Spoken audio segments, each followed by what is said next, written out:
వాలంటీర్లు ఉద్యోగాలు ఉన్నాయా ఉన్నాయా? అదే ఇంకా చెప్పలేక చెప్పాడు కదా నీకు పెట్టే రామానాయుడు సంగతి. అవునవును, ఏమంటున్నాడు ఓవరాల్ గా? నేను చెప్పామప్పుడు మీరు బలవంతంగా ఎందుకు రాజీనామా చేశారు వాలంటీర్లు.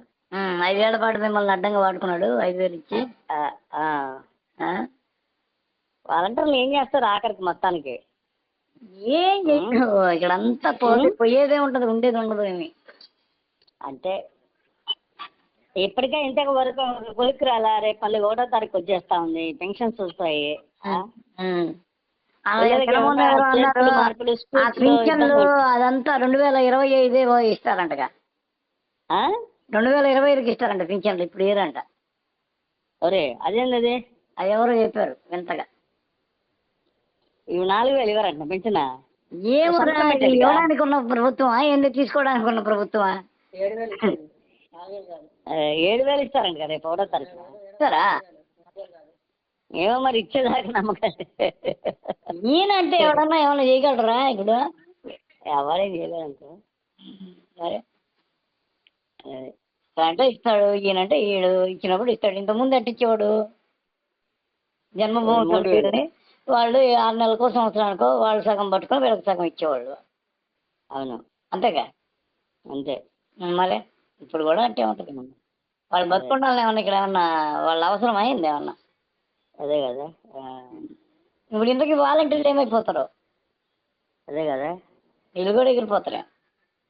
ఎగిరిపోతారు, వాళ్ళ మనుషులు వచ్చేస్తారు ఇంకా. వాళ్ళ మనుషులు వచ్చేస్తారు ఇంకా. వాళ్ళకు జన్మభూమి కమిటీ మెంబర్లు ఇంకా వాళ్ళకి నచ్చిన వాళ్ళు పెట్టుకోవడం, ఇంకా వాళ్ళ పరిధుల్లో అయిపోతాయి ఇంకా. అదే మొత్తం A to Z ఇంకా వాళ్ళ అండర్లకి వెళ్ళిపోతుంది.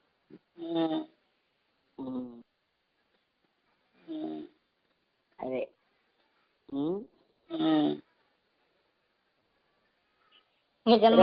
నాదేసి ఇవన్నీ ఎగిరిపోతాయి. వాలంటీర్లు చాలా మంది పాపం రాజీనామా చేసి మంచి పని చేశారు, ఎన్నికలు పాల్గొచ్చి. వాళ్ళందరికీ ఎట్లా ఉద్యోగాలు ఉండవు. అవును అవును, మొత్తం ఎగిరిపోయింది. ఏం లేదు పరిస్థితి. పాత కొత్తది వేరే రకంగా ఉంటది, వేరే లెక్కలో ఉంటది. అవునా, వైసీపీ వాళ్ళు పెట్టుకున్న వాళ్ళు వీళ్ళు పెట్టుకోవాలని రూల్ ఏం లేదు కదా. అంతేగా, ఏజ్ లో అయితే దిక్కు లేదు నాయన అంటే వాలంటీర్లు అనగా ఎంత బొక్క. అవును, టీడీపీ వాళ్ళు కూడా చాలా మంది ఉన్నారు కదా వాలంటీర్ల కోసం వెయిట్ చేయడానికి. ఇలాంటివి ఏదో చేద్దామని ఇలాంటివి చేద్దామని మనుషులు ఉన్నారు, మాకు ఎట్లుంది ఆ 10,000 మాకు ఇస్తే మేమే ఇదవుతాం కదా. ముందు లోకేష్ బాబు ఇట్లాగే వాళ్ళకి జీతాలు ఇద్దామని అనుకున్నాడు. అది చంద్రబాబు పనియకుండా జన్మభూమి కమిటీలను వేసి వాళ్ళ దగ్గర నుంచే జనం నుంచే డబ్బులు వచ్చేటట్టు చేశాడు. అదేలే, ఇప్పుడు దాన్ని గుర్తించి ఇటు పెట్టాడు. ఎవరు జగన్ ఇప్పుడు ఎట్టా అతను దారి చూపించాడు కాబట్టి అవును మనం ఏదో చేసుకుంటే అయిపోద్దని ఒక ఆలోచన. ఎట్టా అది ఎస్టాబ్లిష్ అయిపోయింది కదా.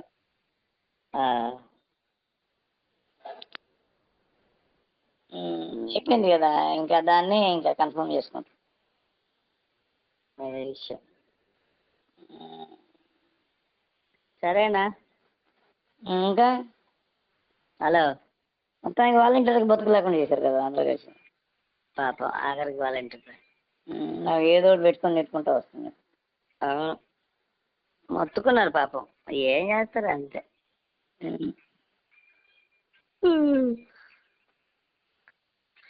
పేదవాడు అక్కడిని చూసుకుంటే అందరినీ చూడాలంటారు, అందరినీ పట్టించుకోవాలి. ఈ కాలం అందరినీ పట్టించుకోవాలి, పేదవాడిని ఒక్కడినే పట్టించుకుంటే కుదరదు.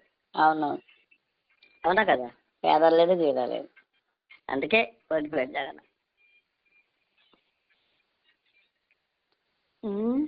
పేదలేదు గీదలేదు, పేదవాడిని పేదవాడే పట్టించుకున్నప్పుడు ఎవరికి కావాలి పేదవాడి బొక్క పేదవాడు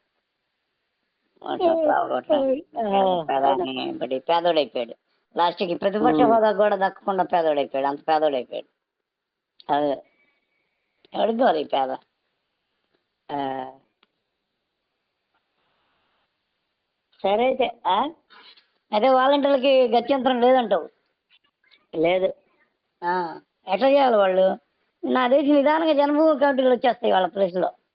వచ్చేస్తాయి. గతంలో ఉన్న వాళ్ళంతా మళ్ళీ తెర మీదకి వచ్చేసి మేమే వాలంటీర్ వాళ్ళు అనేస్తారు. వీళ్ళంతా దానితోడు ఊర్లో ఇప్పుడు ఎట్టయిపోయిందంటే అందరూ గుర్తించబడిపోయారు కదా, గుర్తించి ముద్ర అవును. పడిపోయింది. వీళ్ళు వాళ్ళు ఇది అదని. ఉమ్. ఆ ముద్ర ఎప్పుడైతే పడిందో అప్పుడు అవుట్.